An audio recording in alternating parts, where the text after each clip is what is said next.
네, 안녕하세요, 어머님들. YBM 시사학원 원장 안지인입니다. 이렇게 어머님들 영상으로 만나 뵙게 돼서 진심으로 반갑고요. 제가 오늘 이렇게 영상을 켜게 된 이유는 어머님들께 이제 입시를 알려드리기 위해서, 입시 정보를 공유하기 위해서 이렇게 영상을 켜게 되었습니다. 입시는 고3이랑만 상관 있는 거 아닌가요? 고1, 고2 애들은 아직 좀 멀은 거 아닌가요? 라고 질문해 주실 분도 있으실 텐데, 절대 아니고요. 중3 학생들부터 들어야 하는 내용입니다. 저희들 열심히 연구하고 내용들 추려가지고 어머님들 이해하시기 쉽게 핵심 정보만 쏙쏙 뽑아냈으니까요. 꼭 귀 기울여 들으시고 우리 학생들에게 맞는 입시 전략 꼭 짜셔서 성공적인 입시 하시기를 반드시 바라겠고요. 또 그 성공적인 입시할 수 있도록 저희 YBM이 힘써서 돕도록 하겠습니다. 지금 앞에만 제 얼굴이 나오게 될 거고요. 화면을 좀 더 명확하고 선명하게 보여드리기 위해서 이제부터는 제 목소리는 음성으로만 나오도록 하겠습니다. 그러면 귀 기울여서 집중해 주셔서 시청해 주시면 감사하겠습니다. 시작하도록 하겠습니다. 네, 자, 그렇다면은 입시는 전략인데요. 왜 그렇게 얘기를 하냐면은 어떤 전략이 지금 나에게, 그러니까 우리 아이에게죠. 우리 아이에게 더 좋은 대학에 갈 수 있는 올바른 것인지 점검을 해야 하기 때문에 입시는 바로 전략이라고 하는데요. 그거에 대한 사례를 한번 보여드릴게요. 두 학생이 있어요. A 학생이 있고 B 학생이 있어요. 두 친구들은 다 일반고를 다녀요. 일반고를 다니는데 둘 다 성적이 똑같아요. 내신 전교가 1.8등급, 내신 전교가 1.8등급이에요. 둘 다. 그런데 한 친구는 A 학생은 수능 최저를 준비를 하지 않았고요. B 학생은 수능 최저를 대비를 했습니다. 준비를 했어요. 그러니까 수능 준비를 같이 한 거죠. 내신도 1.8등급인데. 그런데 이 친구는 이제 똑같이 학생부 교과 전형에 지원을 했습니다. 그랬을 때에 수능을 준비하지 않은 A 학생은 내신 교과가 1.8등급임에도 불구하고 최저 없는 명지대를 합격했고요. 일반 고등학교를 다니는 B 학생은 내신과 함께 수능 최저를 대비했더니 최저가 있는 서울 시립대에 합격을 하게 되었습니다. 이 사례만 보아도 어떻게 우리 아이에게 맞는 전략을 가지고 입시를 들이대야 할지 좀 감이 오실 거예요. 왜? 명지대와 서울시립대는 많이 차이가 나거든요. 1등급 학교가 갈 수 있는 서울시립대, 그리고 2등급이 갈 수 있는 명지대, 2, 3등급이 가는 명지대. 같은 내신 1.8등급이지만은 갈 수 있는 대학이 이렇게 달라집니다. 그래서 우리 아이들에 대해서 내 아이가 어떤 부분을 준비해야 할지 이제는 좀 전략적으로 접근하실 필요가 있다라는 거예요. 자, 지금 보시면은 2021학년도 지금 고3 친구들부터 그리고 지금 고3 친구들 이제 입시가 끝났죠. 그러니까 2022학년도 이제 고2가 고3 된 학생들부터 2024학년도 중3 학생들까지 앞으로의 학생부가 어떻게 되는 것이고 뭐 입시 전략이 어떻게 되는지 교육부에서 발표한 자료가 있습니다. 여기 한번 보시면은 학생부 비교과 영역을 이제 점점 축소하게 됩니다. 그러니까 현재 지금 고3 된 학생들 있죠. 그 친구들부터는 학생부 기재 항목을 축소시킵니다. 그래서 소논문 기재 금지고요. 수상 경력 대입 그런 것들도 제한하고요. 동아리 기재도 제한을 합니다. 그리고 자기소개서랑 교사 추천서가 완전히 폐지가 됩니다.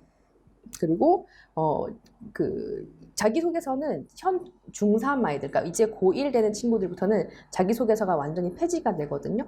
그리고 지금 현재 고3과 고2 학생들은 자기소개서를 이제 축소시키는 거죠. 문학 및 글자 수를 축소시킨다고 했는데 이게 사실 더 어려운 거예요. 애들이 막 몇천 자씩 썼던 글을 정말 더 짧은 글 안에 자기를 다 표현해야 된다는 거는 어마어마하게 좀 어려운 일인데, 이제 자기소개서도 이제 축소가 되고 이제 현 고1 친구들한테는 자기소개서가 폐지되는 그런 일들이 이제 발생하게 됩니다. 교사 추천서는 아예 폐지가 되고요. 아시다시피 이제 조국 사건으로 인해 가지고 학생들이 특기자 전형으로 가는 그런 비율도 이제는 점점 없어지게 되었습니다. 보시면은 이제 학종 운영을 투명하게 선발하겠다라고 하기 위해서 이제 고교 정보 블라인드 면접 하겠다, 블라인드를 확대하겠다라고 이제 발표를 했는데요. 그리고 고교 프로파일 전면 폐지하겠다, 아이들 추가적으로 하는 것들 전면 폐지하겠다, 아이들 점점 더 투명하게 뽑을 수 있도록 노력하겠다라고 했는데, 그래서 어머님들이 더 좋아하시는 게 뭐 이제 블라인드로 뽑으면은 학교 안 보고 특목고 학생인지 일반고 학생인지 잘 안 보고 이제 뽑을 수 있으니까 더 잘 된 거 아니냐라고 말씀하시는 분들이 있는데, 절대 그렇지 않습니다. 이 입시하시는 분들이, 입학사정관 분들이 바보가 아니에요. 블라인드를 해도 아이들 성적표를 받아보잖아요. 뭐 어쨌든 뭐 자기소개서도 안 받는다, 교사 추천서도 안 받는다, 그럼 오직 성적으로 가리게 되니까 일반고 학교 엄마들이 더 좋아했던 건 사실이거든요. 근데 그렇지 않은 이유가 뭐냐면 표준 편차라는 게 있어요. 성적표를 받아보시면 표준 편차가 있잖아요. 표준 편차가 좁을수록 그 학교 학생들은 전체적으로 공부를 잘하는 학생들인 거겠죠. 근데 표준 편차가 넓어요. 넓으면 그 학교에는 되게 다양한 성적의 학생들이 있다라는 거예요. 그럼 공부 못하는 학생들부터 잘하는 학생들까지 다 있을 텐데, 그 학교에 또 평균 등급이 있고, 또 평균 그 과목에 대한 평균 그 내신 성적과 그런 것들 있잖아요. 그런 걸 비교했을 때 이 학생의 성적이 요 정도 됐으면 평균보다 훨씬 잘했고 표준 편차가 낮다. 뭐 그러면은 이 학교는 전체적으로 공부를 잘하는 학생들이 많이 있는 학교구나, 이렇게 평가를 하고 그 친구를 뽑을 수 있겠죠. 근데 표준 편차도 굉장히 넓은데 점수가 좀 높아 보이긴 하는데 뭐 학교 평균이 되게 낮아요. 그러면은 이 학교는 공부를 못하는 학교구나, 가릴 수 있는 그런 기준들이 사실 다 있거든요. 그래서 블라인드를 한다고 해서 또 딱히 뭐 좋은 건 아니라는 것들 미리 좀 알고 계시면 좋을 것 같고요. 그리고 정시 수능 위주의 전형을 확대하겠다라고 발표를 했습니다. 그래서 2022학년도, 2023학년도에는 16개 대학이 수능을 40% 이상으로 선발을 하겠다라고 얘기를 했고요. 현 고1 학생들부터는 전국 대학의 40% 이상에서 정시로 학생들을 뽑겠다라고 발표를 한 상태입니다. 그리고 아까 말씀드렸다시피 특기자 전형 그리고 논술 위주 전형을 폐지하겠다라고 발표를 했어요. 언제부터 폐지하겠다라고 연도 발표는 하지 않았는데, 이것이 이제 점차적으로 폐지가 되고 있고 실제로 지금 현재 폐지가 되고 있습니다. 점점 축소해 가고 완전 전면 폐지를 지금 보고 있습니다. 그래서 조국 사태 같은 일들이 절대 발생하지 않도록 그런 조치를 지금 취하고 있는 것 같습니다. 다시 한번 정리해드리면 2022학년도 지금 현재 예비 고3인 학생들 있지요. 이 친구들은 문이과 과정이 통합되고요. 그리고 자소서 항목이 축소가 됩니다. 그리고 정시를 점점 더 확대하기 때문에 정시로 가는 비율을 더 높이게 됐고요. 그리고 원래 의대, 약대 다 포함해서 선발을 했다면은 이제부터는 의대와 약대가 구분돼서 이제 선발하기 시작했거든요. 그래서 약대를 이제 따로 모집한다라는 거, 이게 좀 바뀐 전략이고요. 바뀐 내용이고요. 그리고 2024학년도 지금 현재 예비 고1 학생들 있죠. 그 친구들부터는 자소서가 완전히 폐지가 되고요. 학생부 반영 항목을 축소합니다. 이 부분은 이제 내신을 축소할 수는 없잖아요. 그러니까 당연히 비교과 부분을 뭐 동아리 뭐 이런 거, 수상 경력 이런 것들을 점점 더 축소하게 되는 거고요. 점점 더 성적으로만 학생들을 뽑겠다라고 발표를 했고요. 2028학년도 예비 초육, 지금 현재 이제 예비 초육 되는 학생들, 이제 2021년도에 예비 초육 되는 학생들 있죠. 그 친구들부터는 고교 학점제로 전환합니다. 그래서 학생들한테 유급하는 제도, 어느 정도 그 과목에 대한 그 성적을 이수하지 못하면 유급을 하게 되는 그런 고교 학점제를 실시하게 되고요. 특목자사고가 이제 일반고로 전환이 됩니다. 이제 특목자사고가 없어지지요.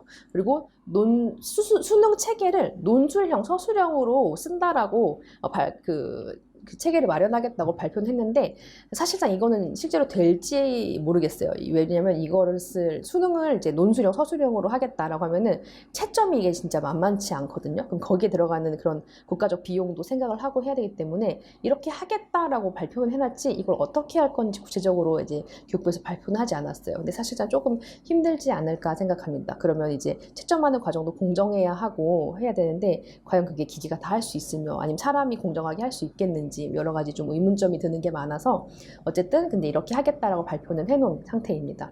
그래서 2022학년도 수능은 출제 범위가 바뀌거든요. 그래서 국어와 수학은 모든 수험생이 치르는 공통 과목이 있고요. 그리고 수험생이 개별로 선택해서 치러야 하는 선택 과목이 이제 생깁니다.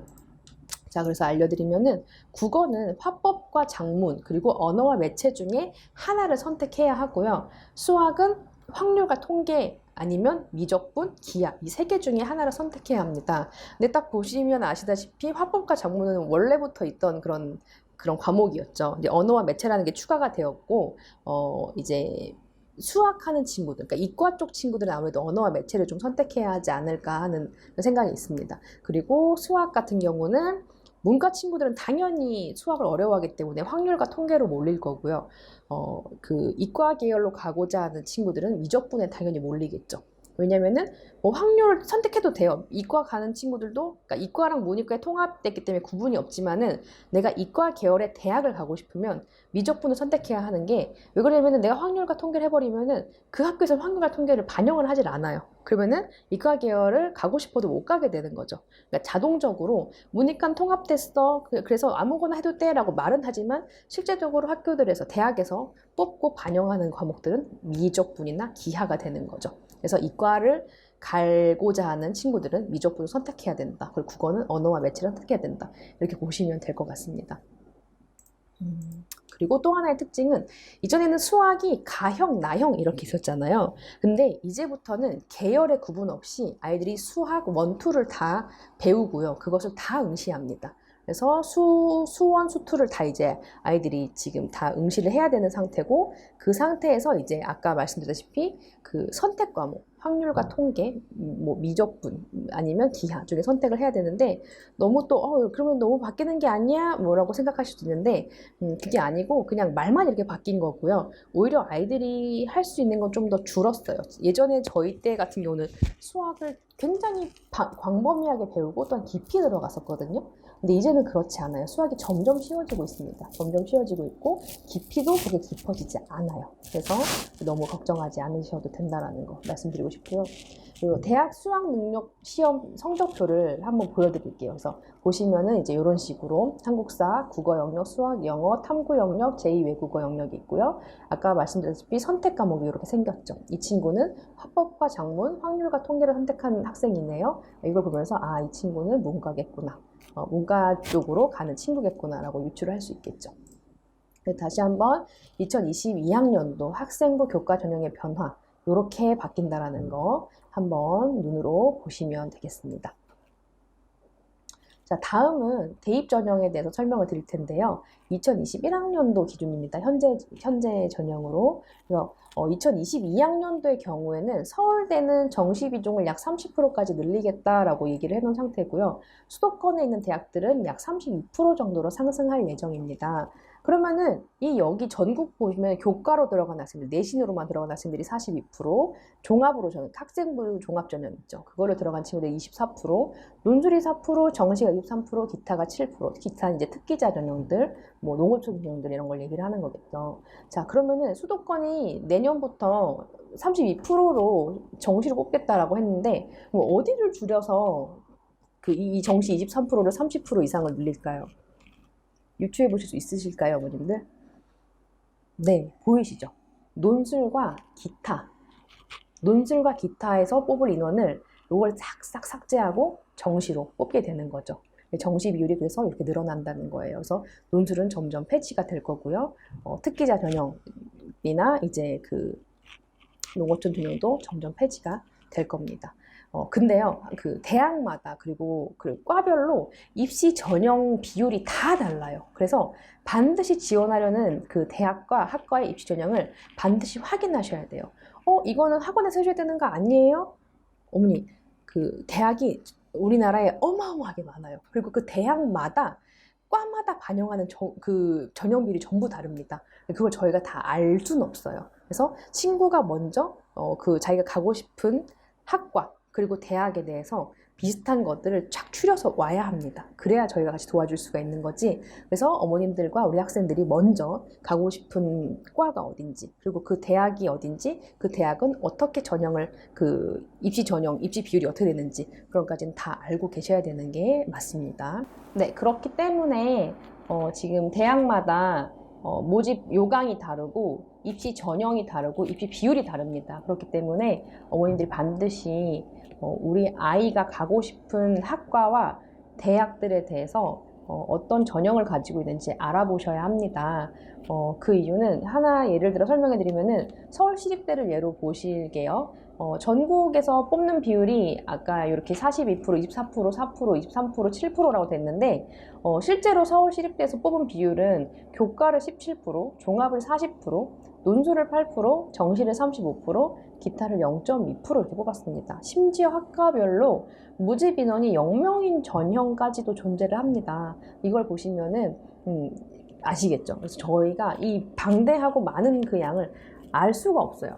그렇기 때문에 어머니께서 각자 아이들에게 맞는, 우리 아이에게 맞는 가고 싶어하는 학과에 대한 그 입시 요강을 반드시 알고 계셔야 된다라는 거, 그것들을 다시 한번 말씀드리고 싶고요. 그렇다면 나에게 맞는 전형이 뭔가 라고 봤을 때 딱 세 가지로 추릴 수 있습니다. 내신 관리를 꾸준히 해온 학생, 그리고 내신과 스펙 관리를 꾸준히 해온 학생. 스펙 관리는 이제 비교과를 얘기하는 거죠. 그리고 3번, 내신도 없고 스펙도 없고 그래서 그냥 정시로 지원해야 되는 학생. 이렇게 세 가지 경우가 있는데 내신 관리를 꾸준히 해온 학생들 있죠. 뭐 1등급, 2등급 초반대 나온 친구들. 학생부 교과 전형으로 지원하면 됩니다. 그러니까 공부 잘하는 학생들은 다른 거 할 필요 없어요. 그냥 학생부 교과 전형, 내신만 딱 보는, 100% 보는 그걸로 지원하면 되는 거죠. 그런데 학생부 교과 전형 평가 요소도 두 가지가 있어요. 내신을 100% 보는 학교. 일부 대학의 경우에는 출결이나 봉사활동 반영까지 보는 학교도 있긴 한데 대부분이 내신 성적만 100% 봅니다. 이 전형과 수능 최저를 준비해야 되는 그런 그 학생부 교과 전형 두 가지가 있습니다. 자, 그래서 내신 성적 100%는 말 그대로 진짜 학생 기록부에 나와 있는 그 교과 학습 발달 상황에 나와 있는 내신 성적을 컴퓨터에 입력해서 선발하는 방식이에요. 그래서 내신 성적을 희망 계열에 맞게 환산합니다. 그리고 지원자 중에 가장 좋은 내신 순으로 선별을 하고 그리고 결과를 도출해서 뽑게 되는 과정이지요. 그리고 교과 전형 지원 가능성을 파악하려면은 가장 좋은 게 그 학교 입시 홈페이지에 들어가세요. 그리고 전년도 입시 결과를 확인하시면 됩니다. 그러면은 전년도에 몇 등급 아이들이 뽑혔는지가 쫙 결과가 나오거든요. 그래서 그거를 확인하시면 되고, 그것도 귀찮다. 그럼 여기 보이시는 이 사이트 있죠. 이 사이트에서 전국 90%가량의 대학의 그 전년도 입시 결과를 확인할 수 있습니다. 그래서 전국 왜 90%, 왜 100%가 아니고 90%야? 라고 했을 때 10%는 이제 그 정말 못하는 학교들 있죠. 그 학교들은 빼고 90%입니다. 그러니까 거의 100%라고 보시면 돼요. 그래서 어머님들 뭐 무슨 탐라대, 한밭대, 뭐 대불대 이런 데 보낼 거 아니잖아요, 우리 친구들. 그런 대학을 빼고 나머지 전국 90%가량의 그러니까 전년도 입시 결과가 확인이 가능하고요. 근데 지금은 사이트가 점검 중이어가지고 잘 뜨지 않더라고요. 근데 뭐 금방 사이트가 정비가 되면은 다시 이용이 가능할 거라고 생각이 됩니다. 그래서 이 사이트 들어가셔서 전년도 입시 결과가 어땠지? 라고 확인해 주시면 되겠습니다. 그리고 교과 전형 지원 가능성을 파악해야 되는데요. 그래서 합격자 평균 등급과 우리 학생의 내신 등급을 비교해야 돼요. 그래서 합격자 평균 등급보다 내 내신이 높다. 그럼 지원할 수 있겠죠. 근데 합격자 평균 등급보다 조금 0점 몇 프로 낮아요. 그래도 지원할 수 있어요. 근데 합격자 평균 등급이 2등급대예요. 근데 내 내신 등급은 3등급이다. 그럼 지원이 안 되겠죠. 그래서 지원 가능성을 반드시 확인을 하셔야 된다는 거 말씀드리고 싶고요. 그래서 단국대학교 학생부 교과 전형 경영학부 3개년 입시 결과를 한번 볼게요. 2017년부터 2020년까지입니다. 2019년까지를 보게 되면은 2017년도에 2.41 정도 등급이 합격했고요. 18년도에는 2.1, 19년도에는 2.06이 합격했습니다. 그러면은 2점대 초반이 합격하는구나 라고 유추를 할 수가 있겠죠. 그럼 2020년도 올해 는 약 2.19 등급 아이들까지 합격을 하겠구나라고 예측이 가능합니다. 그러면 약 2.1등급에서 2.3등급까지가 지원이 가능한 학교구나라는 것을 예측을 할 수가 있겠지요. 자, 이렇게 보시는 겁니다. 그리고 학생부 교과 핵심 포인트가 있는데요. 대학별로 학년별 내신 반영 비율과 과목 반영 비율이 다 달라요. 그렇기 때문에 내 내신이 전체 전교과 등급이 뭐 1점 몇 등급, 전교과 등급이 3.4등급 이렇다고 해서 내가 이 등급을 그 모든 학교에 대입을 하는 건 아니라는 거 말씀을 드리고 싶어요. 그게 무슨 말이냐면은 내신 전교과가 3.4등급인 학생이 있었어요. 사례를 한번 말씀드릴게요. 지원은 이 친구가 학생부 교과로 전형 지원했습니다. 근데 교과 전형으로 덕성여대를 합격했어요. 3.4등급이 덕성여대 못 갑니다. 근데 합격을 했어요.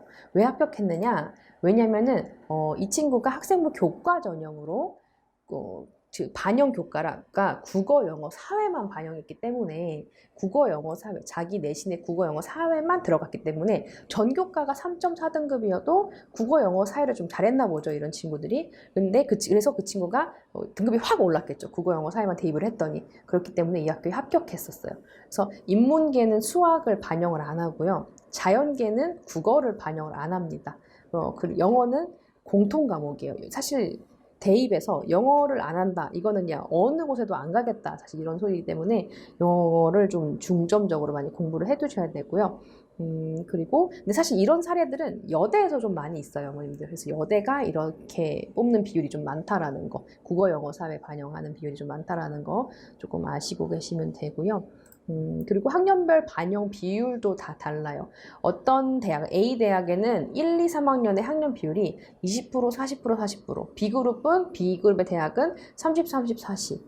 그리고 어떤 학교는 반대예요. 50, 30, 20 이런 학교도 있어요. 그래서 대학마다 학년별 반영 비율이 다 다르기 때문에 아까도 말씀드렸다시피 우리 아이가 갈 대학과 학과는 어떤 모집 요강을 가지고 있는지 반드시 확인하셔야 합니다. 자, 그리고 최저 학력 기준이 있습니다. 지원하려는 대학에 최저 학력 기준이 있다면 반드시 충족시켜야 합니다. 그렇기 때문에 내신 좋다고 그냥 가만히 있다가는 아까 제일 처음 말씀드렸다시피 똑같은 1.8등급이어도 어떤 친구는 명지대, 어떤 친구는 서울 시립대를 가는 그런 결과를 발생하게 되거든요. 그래서 우리 친구가 지원하려는 대학이 최저가 있다. 그럼 반드시 수능까지 준비를 해주셔야 합니다. 중3, 지금 현재 중3 된 어머님들 정말 잘 들어주시면 좋겠습니다. 그래서 최저 학력 기준은 대학에서 수시 합격자를 변별하기 위해서 지원자에게 요구하는 최저한의 수능 등급이에요. 학교마다 사실 내신을 어떤 학교 쉽게 내고 어떤 학교 좀 어렵게 내고 하잖아요. 그러니까 각 학교 똑같은 내신 성적 시험이라고 해도 학교마다 레벨이 다르기 때문에 좀 그것만 가지고 변별하기가 좀 어렵죠. 그래서 지원자에게 똑같은 모든 사람에게 공통적으로 보는 수능을 딱 들이대는 거예요. 그래서 최소한의 네가 이 정도는 맞아야 우리 학교에 들어올 수 있다. 보통 이런 건데요. 그래서 국어, 영어, 수학, 탐구 과목 중에서 딱 3개 영역 등급의 합이 6이 나오면 되는 거예요. 그래서 국어 2등급, 영어 3등급, 수학 3등급, 탐구 1등급 맞았어요. 그러면 이 친구는 잘한 게 뭐예요? 탐구 잘했죠. 그럼 탐구 넣어야 되겠죠. 그 다음 잘한 게 뭐예요? 국어죠. 그럼 국어 넣어야 되겠죠. 그리고 둘 중에 아무나 하나 넣으면 되겠죠. 영어나 수학은 3등급 나왔으니까. 그렇게 넣었을 때 1, 2, 3 합치면 6이죠. 이 친구는 붙는 거예요. 근데 수능을 어떤 B 친구는 국어 3등급, 영어 3등급, 수학 3등급, 탐구 2등급 맞았어요. 그럼 어떤 거를 더해도 못 들어가겠죠. 네, 못 들어가겠죠. 6이 넘어가 버리니까. 그래서 이건 학교마다 원하는 최저 등급이 다른데 보통 등급이 하긴 6의 경우가 많이 있어요, 사실. 그래서 그 정도를 맞춰야 된다는 것들 기억해 주시면 되고요. 자, 한눈에 보기 좋게 정리해 드릴게요. 교과 내신 1등급대가 지원 가능한 대학이에요. 쫙 보시면 여기 제가 가운데 선을 나눠놨죠. 이게 뭐냐면은 여기 오른쪽에 있는 대학들은 최저가 없는 대학들이에요. 그리고 왼쪽에 있는 대학들은 최저가 필요한 대학들이에요. 자, 보시면은 최저가 있는 대학보다 최저가 없는 대학이 훨씬 비율이 작죠. 그러면 우리 친구들이 최저가 준비가 돼 있다. 그러면 훨씬 많은 대학에 지원을 할 수가 있게 됩니다. 자, 그 다음 보실게요. 교과 내신 2등급대가 지원 가능한 주요 대학입니다. 자, 보시면은 이제부터 슬슬 어머님들이 이름을 들어보긴 했는데 여기 보내야 되나? 이런 대학들이 좀 보이기 시작하죠. 그래도 여기만 들어가도 굉장히 땡큐죠, 우리 친구들. 근데 최저 학력이 필요한 대학과 필요하지 않은 대학, 이렇게 나뉩니다. 제가 다 쓸 수는 없어서 이렇게 나눴는데 보시면은 거의 2배 이상 차이가 납니다. 대학들이, 지원하신 대학들이. 자, 이제 교과 내신 3등급대가 지원 가능한 주요 대학입니다. 자, 여기 오른쪽이 최저가 없는 곳, 왼쪽이 최저가 있는 곳입니다. 이렇게 차이가 나기 시작하고, 그리고 교과 내신 4, 5등급대가 지원할 수 있는 주요 대학입니다. 자, 이때부터는 어머님들이 보내고 싶지 않아 하는 대학들이 좀 보이시죠? 어쨌든 이때부터는 최저학력이 기준 필요한 대학들, 그리고 필요하지 않은 대학들, 이렇게 나뉜다라는 거 보실 수 있으십니다.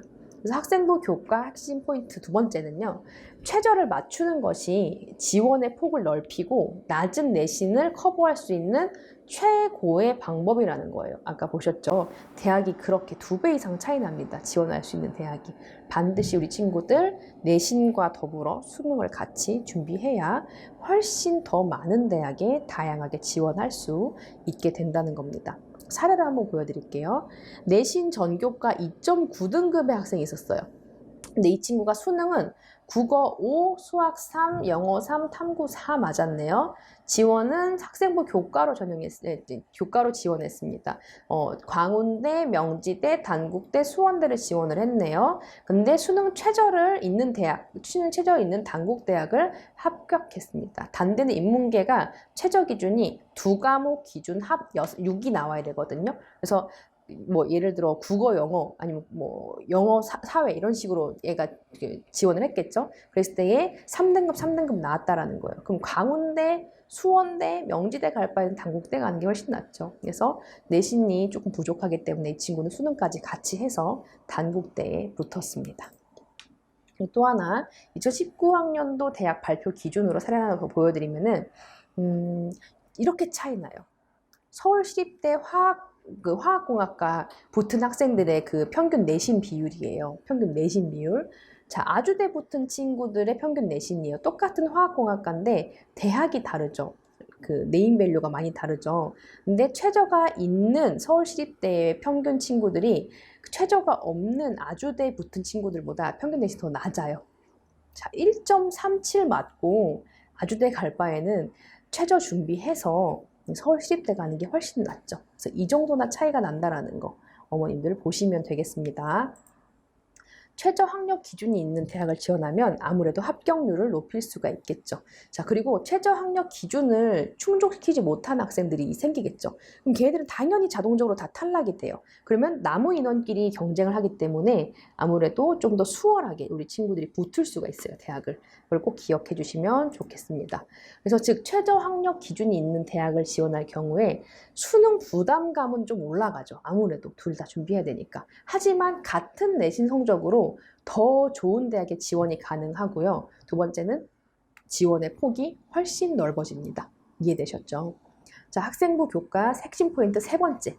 최저를 맞춘다는 게 수능 전 과목을 공부해야 되는 거는 절대 아닙니다.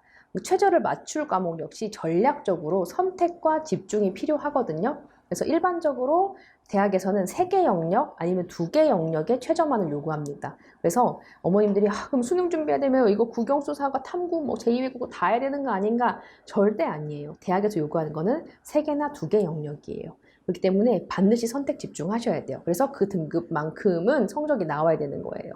그래서 등급 향상 가능성을 반드시 높여야 합니다. 자, 네 번째는 학생부 교과 핵심 포인트 네 번째는 학생부 교과 전형에서는 면접을 반영하는 대학도 일부 존재해요. 그래서 면접을 반영하는 대학들은 더 낮은 내신 등급으로 합격할 수가 있어요. 그래서 내신은 낮지만은 면접에 자신이 있다면은 역전이 가능합니다. 근데 말 정말 잘해야 돼요. 말 잘할 자신이 있는 친구들은 면접을 노리는 것도 나쁘지 않아요. 자, 한번 보실게요.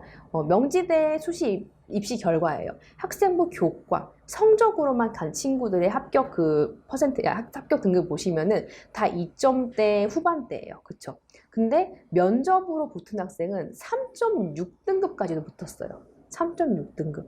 말만 잘하면 붙여준다는 거예요. 근데 사실 고등학생들 중에 말을 그렇게 잘하는 학생들이 과연 몇이나 있겠습니까? 그래서 말하는 것에 정말 타고난 재주가 있고 그 자기의 언변으로 교수를 설득할 수 있는 친구들은 면접에 지원을 해도 아주 좋을 것 같습니다. 그래서 학생부 교과와 학생부 교과 면접 전형이 한 학교에 따로 존재하는 경우들이 있어요. 그럴 때는 학생 생활기록부를 꼼꼼히 확인하는 학종의 면접 질문이랑은 좀 다르게 일반 그냥 이 학생부 교과 면접 전형은요, 그냥 지원하려는 학과에 대한 기초적인 소양과 관심을 확인하는 그 정도의 면접으로 진행되기 때문에 사실 이 정도만 잘 대비할 수 있다면 충분히 합격 가능은 합니다. 그래서 학교 홈페이지 들어가면은 이 학교에서 원하는 인재상, 이 과에서 뭘 배우는지 이런 거 좀 잠깐 서치해가지고 말을 해도 충분히 우리 친구들이 붙을 수 있는 가능성이 있어요. 대신 말을 잘 한다면. 네. 자, 그리고 그래서 학생부 교과에 대한 결론을 내려드리겠습니다. 현재 내 내신으로 합격할 수 있는 대학을 전년도 입시 결과를 토대로 반드시 확인하고 예측하셔야 되고요. 대학별로 내신 반영 방법, 학년별로 다르고 과목별로 다르죠. 내신 반영 방법을 확인해서 우리 아이에게 유리한 대학을 반드시 지원하셔야 합니다. 그리고 최저 학력 기준을 맞추는 게 내 지금 내신보다 더 좋은 대학을 가는 최고의 방법이라는 거 다시 한번 말씀드리고요. 최저를 맞출 때 나에게 가장 유리한 과목을 선택과 집중하여 준비하면 되십니다. 모든 과목 준비하실 필요 없습니다. 그리고 내신과 최저에 자신이 없어요. 근데 면접에 자신 있는 친구야. 그러면은 내신과 면접만 반영하는 교과 면접 전형에 지원하시면 됩니다. 자, 그 다음에 두 번째죠. 내신과 스펙을 꾸준히 관리해온 학생이 있어요. 이런 친구들은 무조건 학종으로 지원하던가 학생부 교과 전형 일부로 지원을 하면 됩니다. 그래서 학생부 종합 전형의 평가 요소는 1번은 내신 성적이고요. 당연히 내신 성적이 좋아야 되고, 그리고 학생부 비교과가 좋아야 되고, 자기소개서, 최저 학력 기준이 있습니다. 근데 아까 말씀드렸다시피 자기소개서는 지금 현재 이제 고3이 된 학생들과 고2 학생들까지만 해당이 되고요. 그 밑에 고1 학생들부터는 폐지가 됩니다. 그리고 지금 현 고3과 현 고2도 자소서의 비율이 축소가 됩니다. 그래서 내신 성적은 학생부 종합전형에서의 교과 내신 반영은 그 교과 학습 발달 사항을 정량적이 아니고 정성적, 주관적으로 반영을 합니다. 그러니까 즉 이게 무슨 말이냐? 정량적으로 평가하면 아까 학생부 교과 전형처럼 컴퓨터에 딱 산출해가지고 애들 딱 줄 세우죠. 성적대로. 그렇게 해서 뽑냐 안 뽑냐 이게 아니고 입학사정관이 주관적으로 판단해서 뽑는 게 학종이라는 겁니다. 그래서 학생부 종합 전형 합격자는 평균 등급이 상대적으로 교과 전형보다는 낮아요.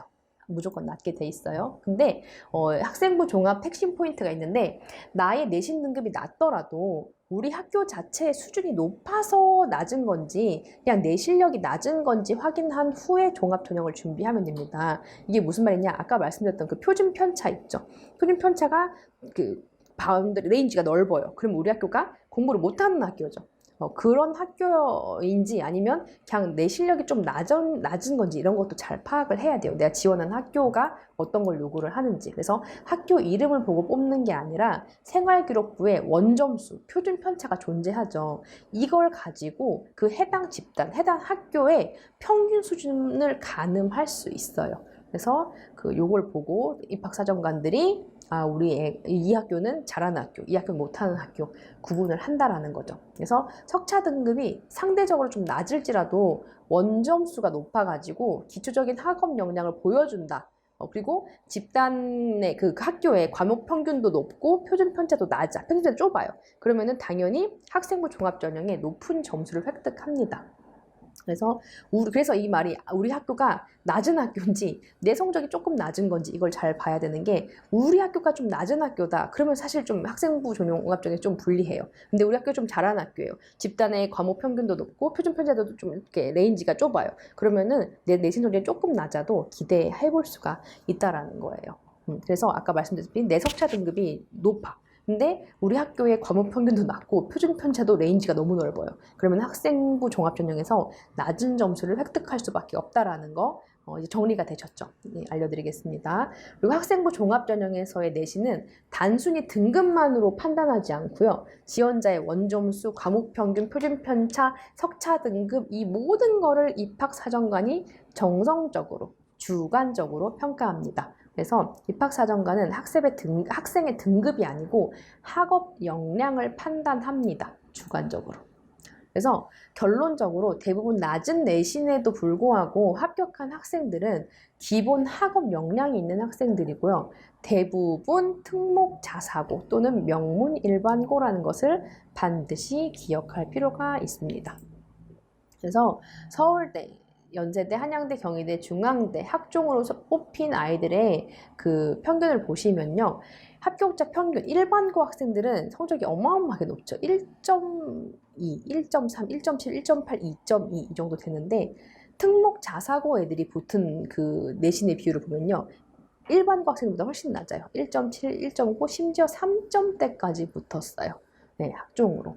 2.9, 3.4. 그래서 우리 학교의 원점수 표준 편차가 얼마나 중요한지 아시겠지요. 그래서 종합 학종은 아무래도 특목 자사고나 명문 일반고 학생들이 조금 더 잘 붙게 되는 게 사실입니다. 자, 그리고 학생부 비교과 스펙 준비해야 되죠. 그래서 동아리, 학교장 인정을 받은 대회의 수상, 방과 후 활동, 뭐 전공 관련 보충 수업, 축제 등 학생 기록부에, 생활 기록부에 적힐 수 있는 모든 활동들을 다 해야 하고 다 적어야 합니다. 엄청 많이 넘겨줘야 되겠죠. 학종을 쓸 거면 한 장 달랑 써가지고 저 스펙이 있습니다 하면 안 통하죠. 다른 학생들은 막 몇십, 뭐 하여튼 5장, 6장 넘어간단 말이에요. 이 스펙이 충분하다면은 부족한 내신 점수를 압도할 수 있습니다. 근데 참 안타깝게도 22학년도 현 고3 학생들 이후로는 점진적으로 제한되고요. 현 중3, 그러니까 이제 현 고1이죠. 현 고1부터는 거의 폐지가 됩니다. 자, 그리고 일단 스펙은 많으면 유리해요. 그리고 전공과 연관성이 있어야 돼요. 근데 많으면 유리하다고 해서 막 잡것들을 다 넣으면 안 돼요. 내가 가고자 하는 대학, 뭐 화학공학과다. 그럼 거기와 관련된 것들을 활동을 많이 해야지 나는 화학공학과를 가고 싶은데 막 복지와 관련된 걸 막 어마어마하게 했어요. 아무 수지할 데가 없습니다. 그리고 독서 활동을 또 많이 해놔야 돼요. 근데 전공과 관련된 거. 그래서 저희 한독 프로그램이 이렇게 여기서 이제 빛을 발하게 되는 거죠. 독서 활동을 어마어마하게 시켜요, 우리 친구들. 1년이면 한 52권, 50권 정도 읽게 되는데, 고등학교 친구들은 전공과 관련된 서적을 많이 읽힙니다. 왜? 학종을 해야 하기 때문에요.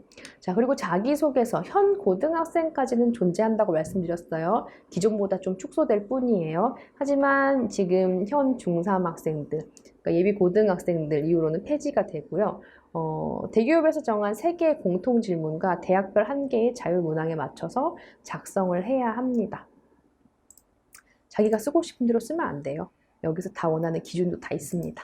그래서 전공과 관련된 심화 학습 과정을 에 대해서 써야 되고요. 교내 활동을 통해서 대인 관계 과정 성장, 너 어떻게 잘 컸냐, 얼마나 너 활동 많이 했냐, 이걸 반드시 써야 되고요.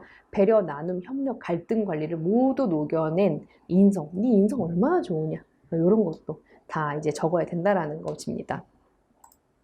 자소서라는 거는 채점의 기준이 있는 서류예요. 그래서 주어진 조건을 충족하면서 앞에 있는 이 조건을 충족하면서 남들과는 다른 그런 색다른 스토리가 필요하죠. 그런데 항상 반드시 발단, 갈등, 해결책, 느낀 점 이 부분이 다 들어가야 돼요. 그리고 가장 중요한 거는 학교 생활 기록부에 기재된 사항을 연관시켜서 작성을 해야 좋은 점수를 획득합니다. 선생님은 나를 보고 굉장히 활발하고 배려심이 많은 친구라고 했는데 뭐 나는 막 내 거를 할 때 나는 조금 뭐 샤이했고 나는 좀 얌전하고 아예 다르죠. 그래서 뭐 자소서 학생부 종합 기록에서 요구하는 자소서에는 내가 원하는 나를 적는 게 아니고요. 선생님이 봤던 나에 맞춰서 자소서를 써야 합니다. 핵심 포인트입니다. 선생님이 봤던 나. 그러니까 생활기록부에 적혀 있는 대로 내 자신이 꾸며져서 들어가야 된다는 거예요. 이게 핵심입니다. 그리고 학생부 종합전형 핵심 포인트 2번째. 학생부 종합전형에 2단계로 면접이 있는 경우가 있어요. 그럴 때는 면접 반드시 준비해야 되죠. 그래서 이때는 학교 생활기록부와 자기소개서 이 2가지를 기반으로만 면접이 진행됩니다. 그래서 자기소개서를 가짜로 쓰잖아요. 그러면은 큰일 나요. 교수님들이 다 물어봅니다. 그랬을 때 말 못하고 그러면은 바로 떨어지게 되는 거죠. 그래서 학생 생활 기록부와 자소서에 맞춰서 진실되게 작성을 해야 되고요. 선생님이 본 나에 대해서 쓰긴 하지만은 그것도 선생님이 나를 잘못 보진 않잖아요. 그렇죠? 나에 대한 어떠한 일면만 볼 수는 있지만은 어쨌든 그 부분에 대해서 굉장히 부각을 하고 자기에 대해서 잘 어필을 해야 돼요. 거짓말 하다가 걸리면 끝납니다. 그래서 면접은 크게 두 가지로 나눠지는데요. 학교 생활기록부 기반에 대한 진실성을 확인하는 면접이고요. 그리고 또한 제시문을 주고 학업 역량을 평가하는 면접입니다. 앞에서 아까 학생부 교과에서 하는 면접과는 차원이 달라요. 좀 많이 어렵습니다. 많이 어려워요. 여기 면접은 그래서 일반 대학생들도 성인들도 잘 못 푸는 이런 문제들이 주어집니다. 왜냐하면 들어와가지고 이 전공을 할 수 있는지 없는지 확인을 해야 되기 때문에. 그래서 각 대학교 입시 페이지 가시면은 기출문제 다 찾으실 수 있으십니다. 그리고 최저 학력 기준을 또 맞춰야 되느냐라고 물어보시는 분들이 있는데 대부분의 대학은 학종에서는 최저가 없어요. 그런데 서울대, 고려대, 홍대, 이대, 부산대, 충남대, 충북대 이런 대학 좀 들어보는 대학 가고 싶은 대학들은 학종인데도 불구하고 또 최저가 있습니다. 결국 이거 저거 다 해야 된다는 말씀이죠. 자, 근데 대부분의 대학은 없어요. 근데 학생부 종합전형에서도 수능 최저를 만족하잖아요. 충족시키잖아요. 그러면은 내신과 스펙이 좀 불리해요. 그래도 만회할 수 있고요. 또 아까도 보여드렸다시피 지원의 폭도 훨씬 넓어집니다. 그래서 붙을 수 있는 대학도 많아지겠죠. 그래서 학생부 종합의 또 핵심 포인트 세 번째는 절대로 육종합을 쓰시면 안 됩니다. 육종합이 뭐냐? 우리 친구들 수시 6군데 쓸 수 있잖아요. 근데 수시를 교과, 교과 면접, 종합 이렇게 막 섞어서 써야 되는데 육종합을 다 쓰면요. 절대 성공한 사례가 단 한 번도 없습니다. 왜? 학생부 종합의 경우 교과와 다르게 객관적인 합격의 기준을 알 수가 없거든요. 제가 말씀드렸죠. 아까 정성적, 주관적으로 평가되기 때문에 절대 육종합은 쓰시지 않는 게 현명하신 길이라는 거 다시 한번 말씀드리고요. 자, 학생부 종합 전형에 대해서 결론을 내려드리자면은 일반고라면 무조건 내신이 높아야 유리합니다. 그리고 학교생활기록부의 기록은 많을수록 유리하고요. 비교과 영역에서 본인의 활동과 지원 전공이 서로 연관성을 반드시 가져야 합니다. 그리고 학교 생활 중에 독서를 많이 해야 되는데 반드시 전공과 관련된 책을 읽어야 합니다. 전공과 관련된 거 읽었으면 교수님들이 물어보십니다. 다 쓰잖아요, 그런 거. 교수님들이 다 반드시 물어봅니다. 그리고 내신과 스펙이 불리하면은 반드시 학종임에도 불구하고 최저가 있는 대학을 지원하세요. 그러면 붙으실 수 있습니다. 그리고 육종합, 6개의 내신을 수시를 전부 종합 전형에 쓰는 거는 매우 매우 큰 모험입니다. 그래서 이럴 때는 교과나 논술 전형이랑 병행하는 게 더 좋습니다. 자, 그러면 마지막 내신도 안 되고 스펙도 안 되는 학생들 있죠. 그런 친구들의 정시를 지원해야 됩니다.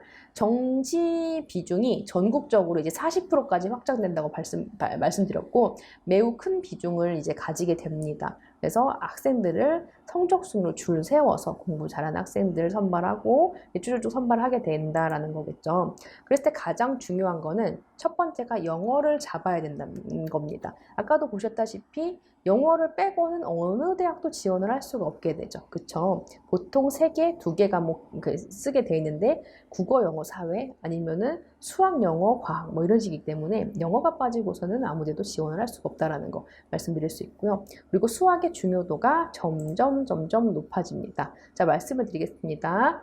영어를 잡아야 됩니다. 왜? 영어는 절대평가예요. N수생이 와도 절대 밀리지 않아요. 왜요? 90점 이상 맞으면 전부 A등급이기 때문에 80점 이상 맞으면 무조건 2등급이기 때문에 자, N수생이 오면 밀려지는 상대평가가 아니기 때문에 반드시 영어를 잡으셔야 되고요. 자, 1, 2등급의 비율이 훨씬 많습니다. 보통 1등급, 각 과목마다 1등급이 4%, 2등급이 11%예요. 하지만은 영어는 평균적으로 1.5배에서 2배 정도 더 많아요. 1등급이 4%가 아니라 7%까지고요. 2등급이 11%가 아니라 그보다 더 많은 2배까지 있습니다. 그렇기 때문에 반드시 영어를 잡아야 합니다. 7%까지는 1등급이면 당연히 영어를 안 할 이유가 없겠죠. 자, 그리고 최저 등급 반영 최다 과목입니다. 아까 말씀드렸다시피 영어가 안 되면 지원 가능한 대학이 거의 없습니다. 자, 수학의 중요도가 높아진다고 앞에서 말씀드렸는데 가형, 나형이 통합되죠. 이과, 문과의 점수가 통합이 됩니다. 그리고 선택 과목으로 이제 확률 통계, 위적분, 기하를 통해서 나눠지는 건데 사실 이렇게 됨을 통해서 문과 아이들은 좀 불리해졌어요. 원래 가형, 나형 해가지고 문과, 이과 이렇게 나눴었는데 문이과가 없어지니까 수학 못하는 문과 애들은 아무래도 불리하죠. 문과 애들이 다 깔아주고 이과 애들이 높아지니까. 대신 선택 과목에서 이제 좀 갈리게 되겠죠. 자, 그래서 결론은 정시 지원하는 친구들, 스펙 내신과 스펙이 뭐 좋은 친구들, 그리고 내신이 좋은 친구들, 이래나 저래나 결론은요, 내신이 좋아야 되고요. 전략을 잘 짜야 되고요. 아까 우리 아이한테 어떤 대학이 맞는지, 어떤 입시 요강, 모집 요강이 맞는지 잘 확인하셔야 되고요. 그거를 확인하시고 정보를 정말 잘 찾으셔야 합니다. 그리고 최저 등급은 반드시 맞추어야 한다라는 거. 그래야지만 우리 친구가 자기 내신 성적보다 조금 더 나은 대학에 지원을 할 수 있고 더 지원의 폭도 넓어진다라는 거 다시 한번 말씀드릴 수 있겠습니다. 자, 제가 준비한 입시 정보는 여기까지고요. 어디 가서 들을 수 없는 정말 핵심 정보들을 어머님께 알려드렸습니다. 이 링크 잘 가지고 계셨다가 까먹을만 하시면 다시 들으시고 아니면 학원에 전화하셔서 누구한테 물어보셔도 우리 선생님들 설명드릴 수 있게끔 다 훈련시켜 놨으니까요. 선생님들에게 물어보시면 되겠고요.